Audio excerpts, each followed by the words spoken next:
샬롬, 이동춘 목사입니다.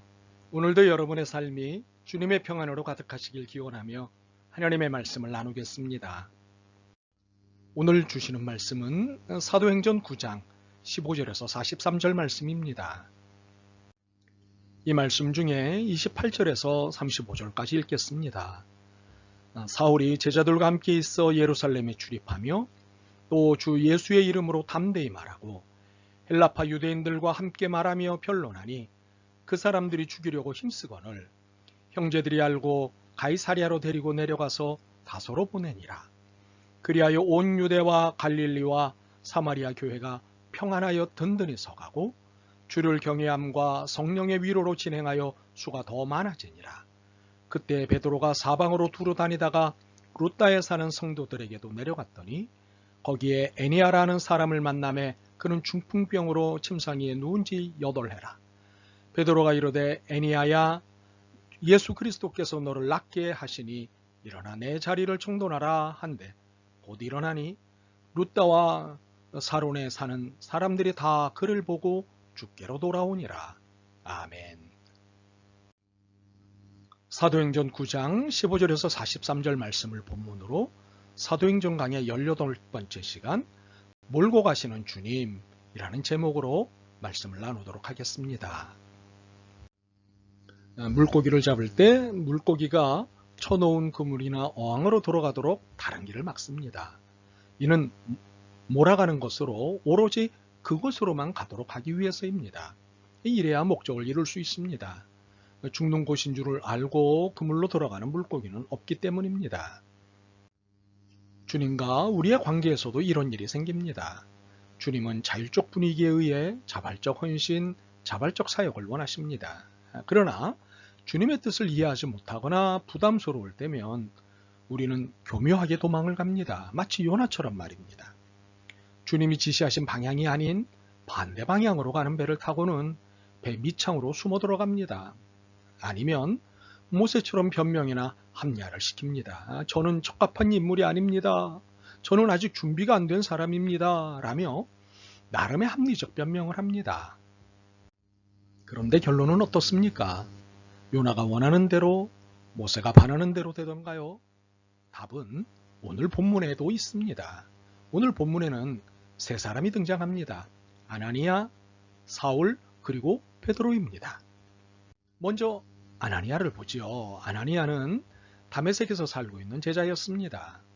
다메섹은 예루살렘에서 북쪽으로 아주 멀리 떨어져 있는 지역입니다.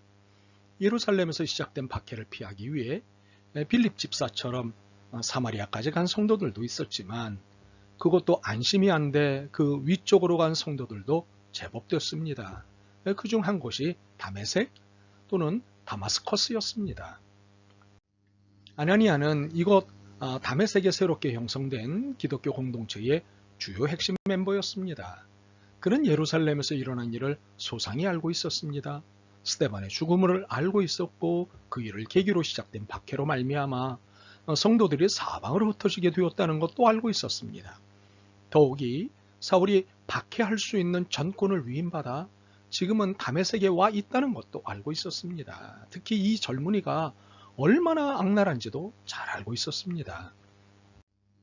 그런데 아나니아에게 주님께서 사울을 만나라고 하시는 것이었습니다. 그리고 그에게 손을 얹어 기도해 주라고도 하시는 것이었습니다. 사울을 상상하는 것만으로도 끔찍하고 두려운데 그를 만나라고 하시니 당장의 핑계가 나올 수밖에 없었습니다.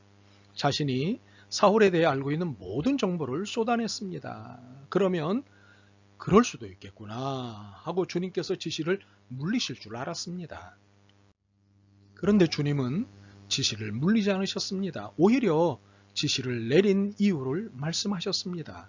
가라. 이 사람은 내 이름을 이방인과 임금들과 이스라엘 자손들에게 전하기 위하여 택한 나의 그릇이라. 그가 내 이름을 위하여 얼마나 고난을 받아야 할 것을 내가 그에게 보이리라.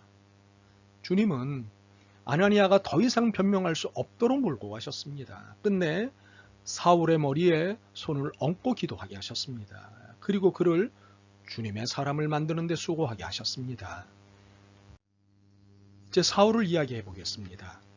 사울은 근본 율법주의자로 그리스도를 메시아로 인정하지 않는 사람이었습니다. 그래서 그리스도를 믿는 모든 이들을 불법자요 이단자로 규정하였습니다. 이들은 모두가 하나님 앞에 죽어도 마땅한 반역자였습니다. 그의 이러한 태도는 누구도 막을 수 없는 정의였습니다. 그의 행위는 정당하였습니다. 이런 확신을 가지고 있었기에 스데반의 죽음에 직접적인 영향을 미쳤음에도 불구하고 당당했던 것입니다. 이러한 확신은 대제사장에게 받은 정권을 위임받는 자신감으로 나아갔습니다. 그 첫 행보가 다메섹이었습니다. 그런데 다메섹 입구에서 주님을 만난 것입니다. 사울아, 사울아, 내가 어찌하여 나를 박해하느냐? 주여 누구시니까? 나는 내가 박해하는 예수라. 너는 일어나 시내로 들어가라.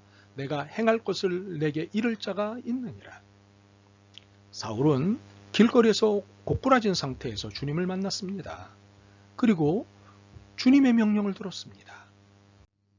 주님은 사울을 몰고 가셨습니다. 더 이상 그리스도를 박해하지 못하도록 그를 땅에 고꾸러뜨리셨습니다. 더 이상 박해를 위해 돌아다니지 못하도록 보지도 못하게 하셨습니다. 더 이상 자기 열심으로 문제를 해결하지 못하도록 하셨습니다. 대신 다음과 같은 사명을 주셨습니다. 15절과 16절입니다. 이 사람은 내 이름을 이방인과 임금들과 이스라엘 자손들에게 전하기 위하여 택한 나의 그릇이라. 그가 내 이름을 위하여 얼마나 고난을 받아야 할 것을 내가 그에게 보이리라. 주님은 사울을 이방인을 위한 복음 전도자로 몰고 가셨습니다. 그리고 당장 이 일을 시키셨습니다. 눈을 뜨고 기력이 회복되자마자 일을 시키셨습니다. 음식을 먹음에 강건하여지니라. 사울이 다메섹에 있는 제자들과 함께 며칠 있을새 즉시로 각 회당에서 예수가 하나님의 아들이심을 전파하니 그리고 점점 더 열심을 내게 하셨습니다. 22절입니다. 사울은 힘을 더얻어 예수를 그리스도라 증언하여 다메섹에 사는 유대인들을 당혹하게 하니라. 그가 박해 위임장을 받아온 예루살렘에 가서도 이 일을 계속하게 하셨습니다. 28절과 29절입니다. 사울이 제자들과 함께 있어 예루살렘에 출입하며 또 주 예수의 이름으로 담대히 말하고 헬라파 유대인들과 함께 말하며 변론하니 그 사람들이 죽이려고 힘쓰거늘. 이렇게 주님은 사울을 몰고 가셨습니다. 세 번째로 베드로를 살펴보겠습니다. 베드로는 모교회인 예루살렘 교회의 대표 지도자였습니다. 박해로 인해 성도들이 사방으로 흩어지는 모습을 보며 마음이 몹시도 아팠습니다. 물론 스데반의 죽음 앞에서는 한없는 오열을 했습니다. 이러한 형편 앞에 그는 수장으로서 가만히 있을 수가 없었지만 형편이 녹록지 않았습니다. 그가 수장인 것을 모두가 알고 있었기에 행동이 자유로울 수 없었습니다. 더욱이 불안정한 예루살렘 교회를 안정시키기 위해서는 이동 범위에 제약이 있을 수밖에 없었습니다.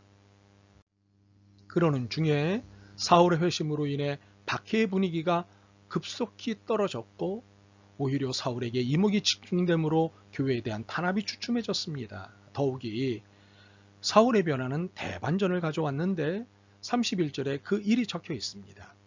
그러는 동안에 교회는 유대와 갈릴리와 사마리아 온 지역에 걸쳐서 평화를 누리면서 튼튼히 서갔고 주님을 두려워하는 마음과 성령의 위로로 정진해서 그 수가 점점 늘어갔다.